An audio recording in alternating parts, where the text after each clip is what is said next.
మనం ఇప్పుడు Mahabubnagar municipal corporation పరిధిలోని 5వ డివిజన్ ఎదురులో ఉన్నాము.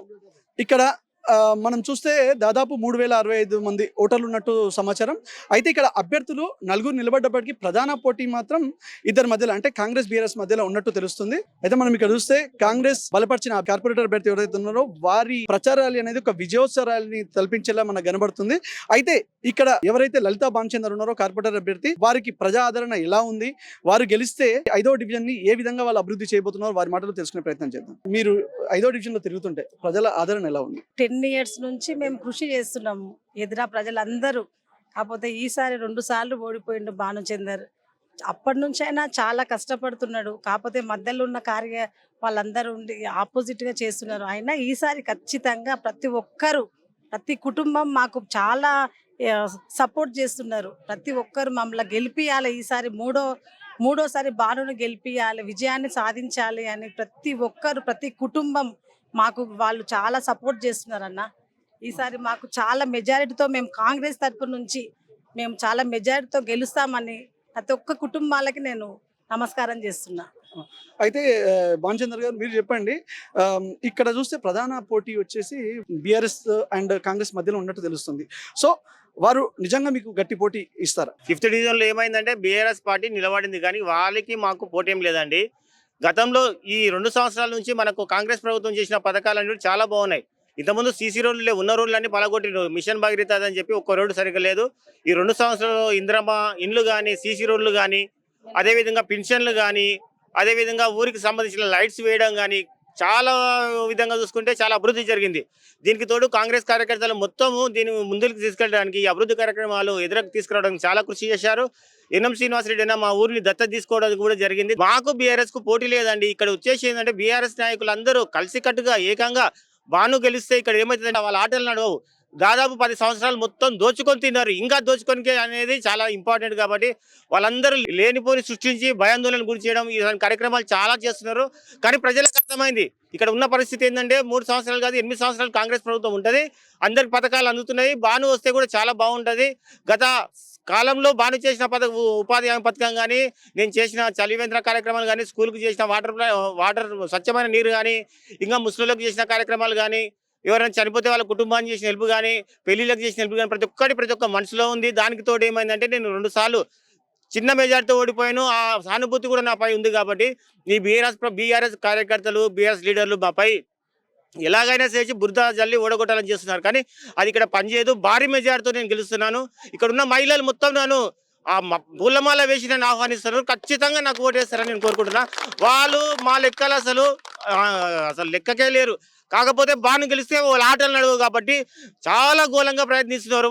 ఒక విషయం చెప్పండి, మీరు 5వ డివిజన్ నుండి కార్పొరేటర్ గా గెలిస్తే ఎలాంటి అభివృద్ధి పనులు మీరు 5వ డివిజన్ కి ఇవ్వబోతున్నారు? నేను ఖచ్చితంగా చెప్తున్నాను. కామన్ విషయాలకు వస్తే ఇక్కడ ఉన్నటువంటి పింఛన్లు 4 సంవత్సరాల నుంచి కూడా మితంతులు భర్తలు చనిపోయిన వృద్ధాప్య పింఛన్లు ఉన్న వాళ్ళకు వాళ్ళకి పింఛన్ లేవు. ఇంపార్టెంట్ ఏడుకునే సరే పింఛన్ నాకు రాలేదు అని చాలా మంది అంటున్నారు. గుర్తుపెట్టుకోండి, ప్రతి ఒక్కరికి వికలాంగులకు కానీ వితంతులకు కానీ పింఛన్లు మాత్రం ఖచ్చితంగా చేస్తా.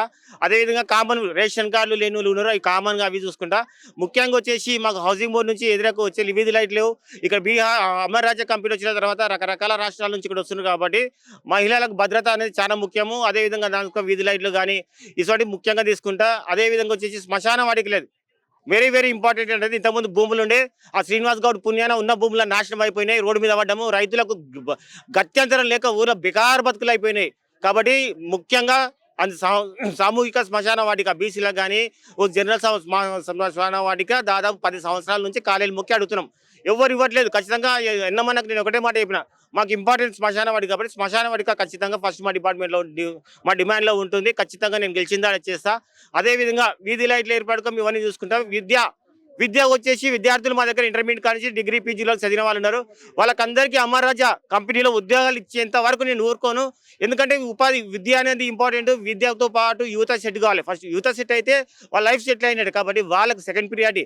అందరికీ ఉద్యోగాలు ఇచ్చే బాధ్యత నాది. నాతో ఇంకో కృషి ఏంటంటే ఆఫీసుల చుట్టూ అక్కడిక్కడ తిరగకుండా ఒక ఎంప్లాయీని ఒక వాలంటీర్ను నేనే జీతం ఇచ్చి పెట్టి గ్రామ పంచాయతీ దగ్గర పెట్టి ఏ సమస్యలు అంటే ఇన్కమ్ సర్టిఫికేట్ కానీ క్యాస్ట్ కానీ భూమి విషయాలు కానీ సత్వర ఎవరైనా చనిపోతే వాళ్ళకి డెత్ సర్టిఫికేట్ ప్రతి ఒక్కటి లంచంకు అవకాశం లేకుండా ప్రతి కుటుంబానికి ఫలాలు తీసుకుపోయి వాళ్ళ ఇంటికి అందించే బాధ్యత ఒక మనిషిని పెట్టి స్వార్థం లేకుండా నిస్వార్థంగా అందరికీ న్యాయం చేసేటట్టు ముందుకెళ్తాను కోరుకుంటున్నాను. అయితే ఇటీవల చూస్తే ఎమ్మెల్యే ఎన్ఎం శ్రీనివాస్ రెడ్డి గారు 5వ డివిజన్ అంటే ఎదురకు రావడం జరిగింది. అయితే ఆయన ఎదిరా అంటే బాణచంద్రని భారీ మెజార్టీతో గెలిపించండి, ఎదిరా దీటిపల్లి కూడా దత్తత తీసుకుంటా అన్నారు.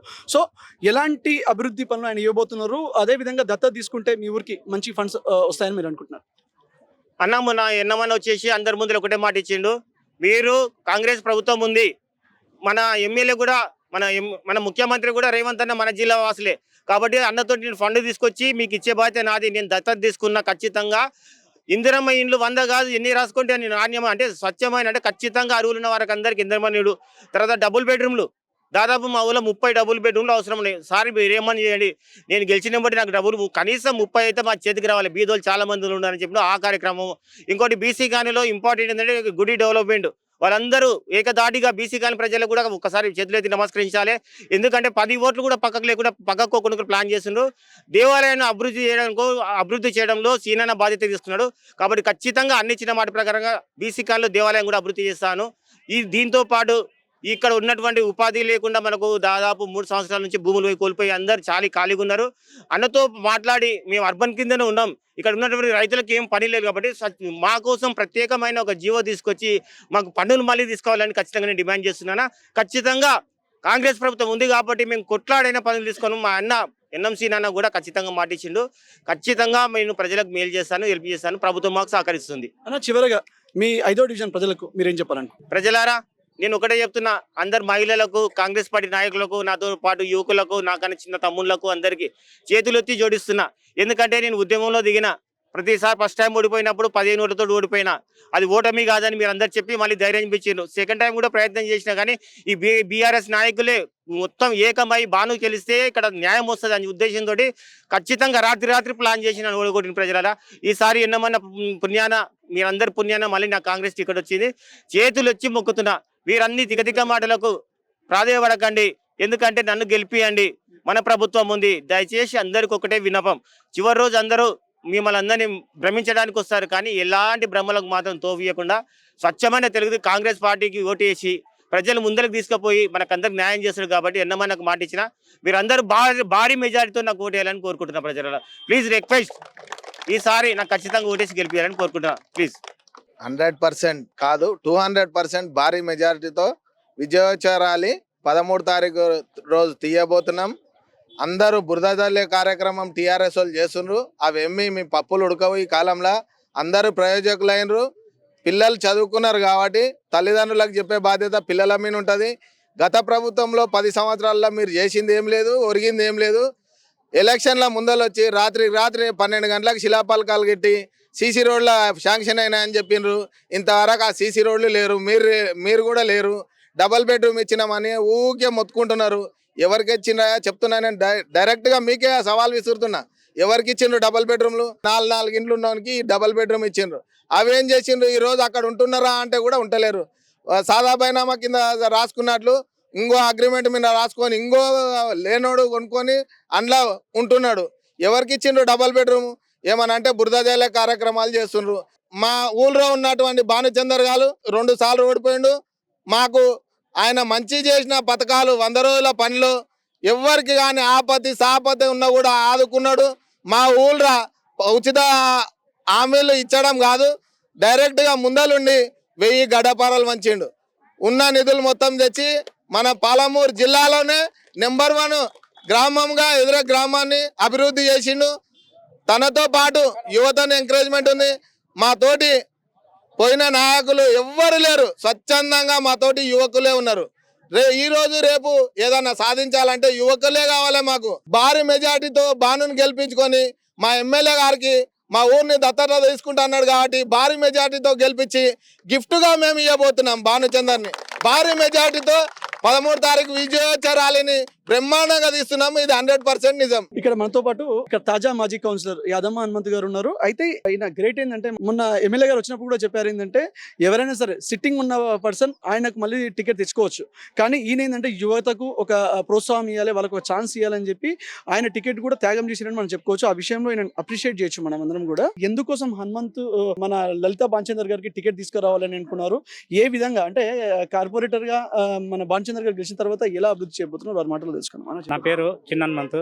లలితా భానుచందర్ గారిని మేము మా స్వతహాగా మా గ్రామ పెద్దలను పెట్టుకొని పాల్గొన్నటువంటి జిల్లా కాంగ్రెస్ నాయకులతో అందరితో సంప్రదించి ఈసారి భానుచందర్కి ఇస్తే మా బాధ్యత కన్నా మా ఊరి పెద్ద మంత్రులందరినీ కూడా నేను ఎంకేసుకొని గెలిపించే బాధ్యత నాది అని నేను నా టికెట్ నాకేమొద్దన్నా భానుచందర్కి ఇవ్వండి అని మేమందరితో ఒప్పించుకొని మా గ్రామ పెద్దలు పాల్గొన్నటువంటి పెద్దలతో మాట్లాడి టికెట్ ఇప్పించడం జరిగింది. ఈ రోజు కూడా ఈ ఊర్లో దేవుడి దయ వల్ల ఇది మహిళలందరూ ఇంత పెద్ద మనుషులు యువకులందరూ కూడా ఒక్క తాటి మీద భానుచందర్ రావాలి, లలిత భానుచందర్ ఉండాలని కోరుకుంటున్నాం. కనుక భారీ మెజార్టీతో గ్రామస్తులందరూ వేడుకుంటున్నా, గ్రామస్తులందరూ భారీ మెజార్టీతో ఓటేయండి, చేతుకొత్తు ఓటేసి భారీ మెజార్టీతో గెలిపియండి. మేము భానుచందరు ఊళ్ళో ఉన్న పెద్ద మనుషులు పార్టీ నాయకులు అందరినీ కలుపుకొని గ్రామాభివృద్ధికి తోడ్పాటు కల్పిస్తాం. అందరికీ సేవ చేసే భాగ్యాన్ని మీరు కల్పిస్తారని వేడుకుంటూ నమస్కారం. జై కాంగ్రెస్. అయితే ఇది మనం ఇక్కడ ఉన్న 5వ డివిజన్ ప్రజలు చెప్తున్నది. ఇక్కడ ఉన్న ప్రతి ఒక్కరు కూడా మేము పార్టీ కంటే కూడా వ్యక్తిని చూస్తున్నాం. వేరే పార్టీ వాళ్ళు కూడా ఇక్కడ బానుని గెలిపించాలి, ఎందుకంటే 2 సార్లు నిలబడ్డారు, 2 సార్లు కూడా ఓడిపోయారు. కాబట్టి ఆ సింపతితో పాటు ఆయన అభివృద్ధి చేయగలుగుతాడనే ఒక నమ్మకం మాకుంది. అదేవిధంగా పైన కూడా కాంగ్రెస్ పార్టీ రూలింగ్లో ఉంది కాబట్టి పైన వాళ్ళని గెలిపిస్తే ఇక్కడ కూడా అభివృద్ధి అవుతుంది. ఇక్కడ వేరే పార్టీ అభ్యర్థిని గెలిపిస్తే పైన కాంగ్రెస్ ఉంటుంది, అప్పుడు అభివృద్ధి కాదు. కాబట్టి ఇక్కడ కాంగ్రెస్ అభ్యర్థిని గెలిపిస్తే ఫండ్స్ కూడా తీసుకొస్తారు, అభివృద్ధి అవుతుంది. కాబట్టి మేమందరం భారీ మెజార్టీతో బాను గెలిపిస్తానని చెప్తున్నారు. కెమెరా పర్సన్ శివకుమార్తో రమకాంత్ రెడ్డి, ఆర్టీవీ న్యూస్.